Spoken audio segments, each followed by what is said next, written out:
He wouldn't like it, but he'd do it. They reached the county road and crossed it, pulling up under some cottonwoods.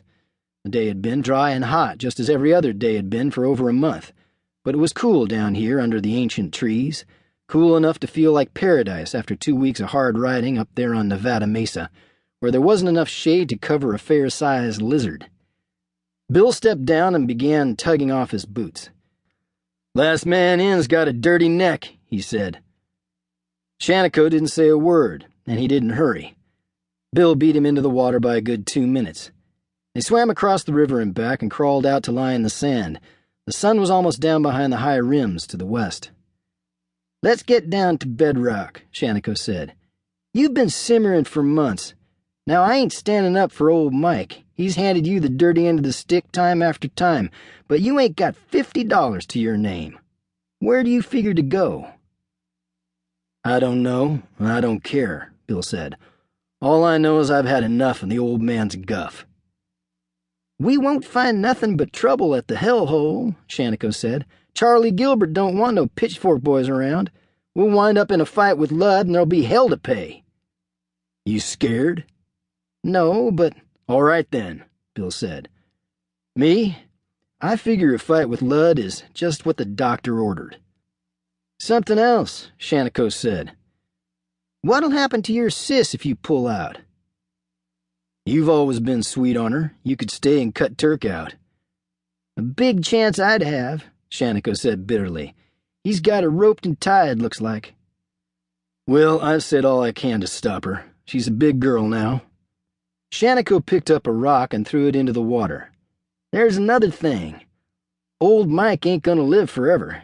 You pull out now, you'll be throwing your half of the outfit right down a gopher hole. You call that smart?" "I don't give a damn how smart it is. I tell you, I've had a bellyful." Bill got up and began to dress.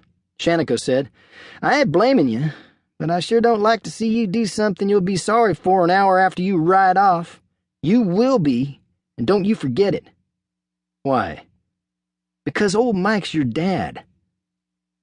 "It wasn't his fault, and it wasn't mine," Bill said testily. "Now quit preaching, will you? I'm going to have myself a time tonight." Shanico let it go at that, but he rode along. Bill had a stubborn streak in him a foot wide, and when he got the bit in his teeth and started to run, there wasn't much Shanico or anyone else could do, anyone except Marion Tracy, who ran a dressmaking shop in Broken Nose. Bill had been in love with Marion for a long time, but he'd never quite got around to proposing. If he stayed on Pitchfork, he would. Shanico was sure of that, providing she didn't get tired of waiting and marry the storekeeper, Phil Niter, who had been courting her for months. So far, Marion had shown no inclination to take Niter, so Shanico figured Bill was her choice, if she had a chance to choose. More than once she'd slowed him down when he'd gotten some impractical scheme in his head. Shanico considered riding into town and telling her how Bill was talking, then gave up the idea. He knew what Bill would say if he found out. They crossed Sundog Creek, that had dug the canyon between Nevada Mesa and Sundown Mesa on the east, and emptied into Skull River half a mile below the hellhole. The sun was showing a thin rind above the horizon when Bill and Shanico reined up in front of the hellhole and tied. It was a ranch house on the riverside of the road, dilapidated and in need of paint, with some corrals and outbuildings behind it. It was ordinary enough in every way except for the tightly fenced pasture behind the house.